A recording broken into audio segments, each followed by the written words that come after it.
Next है हमारे पास dispersion of light. Dispersion of light क्या है? आपने कई बार ऑब्जर्व किया होगा कि आसमान में देखा होगा इंद्रधनुष नजर आता है, या आपने कभी सीढ़ी देखी होंगी उसके ऊपर भी कलर नजर आते हैं। तो इस वो डिफरेंट डिफरेंट फिनोमिना हो सकते हैं, बट यहाँ पे थोड़ा सा डिफरेंट फिनोमिना है। यहाँ पे क्या है, जब कोई रे ऑफ लाइट किसी प्रिज्म में से पास होती है तो अपने कॉन्स्टिट्यूएंट कलर्स के अंदर फैल जाती है। इसी फैलने की जो प्रक्रिया है वो क्या कहला रही है यहाँ पे, डिस्पर्शन ऑफ ए लाइट। तो यहाँ पे क्या है, the phenomena of splitting of beam of white light into its constituent colours on passing through the prism. This is the prism. And यहाँ पे ये हमारे पास आई थी व्हाइट लाइट। ये जब इस प्रिज्म में से पास हुई तो देखिए कुछ बटनी शुरू हुई थी, और यहाँ पे ये पूरा का पूरा पैटर्न, इंद्रधनुष वाला पैटर्न हमें यहाँ पे दिखाई देता है।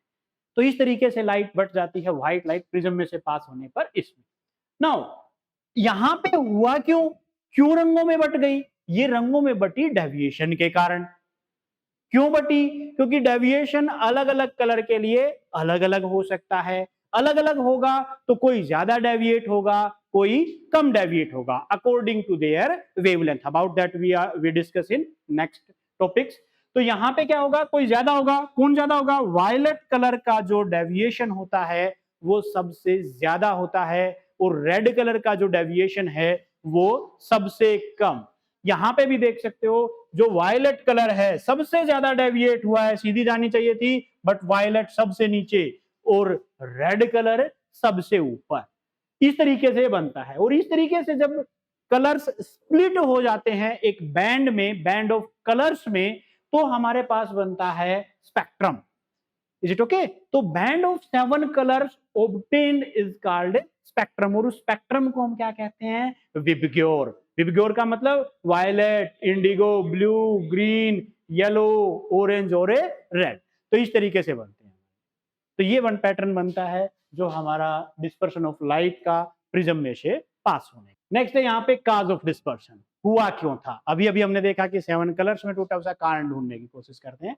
क्या है? अकॉर्डिंग टू काचीज रिलेशन, ये एक साइंटिस्ट का नाम है। उन्होंने क्या बताया था कि जो रिफ्रैक्टिव इंडेक्स होता है म्यू, उसके लिए रिलेशन क्या है? Mu is equal to A plus B by lambda square plus C by lambda की power 4 plus D by lambda की पावर 6 एंड सो ऑन। इस तरीके से चलती रहेगी। Where A, B, C, D are constants, but lambda is the wavelength. And we see here that mu is inversely proportional to wavelength. यानी कि जिसकी wavelength ज्यादा होगी उसका रिफ्रैक्टिव इंडेक्स कम, और जिसके लिए वेवलेंथ कम उसका रिफ्रैक्टिव इंडेक्स से ज्यादा। तो यहां पे इनवर्सली प्रोपोर्शनल है। दैट्स व्हाई, क्योंकि रेड कलर की वेवलेंथ सबसे ज्यादा होती है, वायलेट कलर की वेवलेंथ सबसे कम होती है, तो रेड कलर का रिफ्रैक्टिव इंडेक्स सबसे कम होगा और वायलेट कलर का रिफ्रैक्टिव इंडेक्स से सबसे ज्यादा। और ये हमने रिलेशन पढ़ी थी, that is delta is equal to mu minus 1। यानी कि म्यू की वैल्यू जितनी ज्यादा होगी उतना ज्यादा डेविएशन होगा, म्यू की वैल्यू जितनी कम होगी उसका कम डेविएशन। रेड कलर के लिए म्यू की वैल्यू कम, डेविएशन कम। वायलेट कलर के लिए म्यू की वैल्यू ज्यादा, डेविएशन ज्यादा।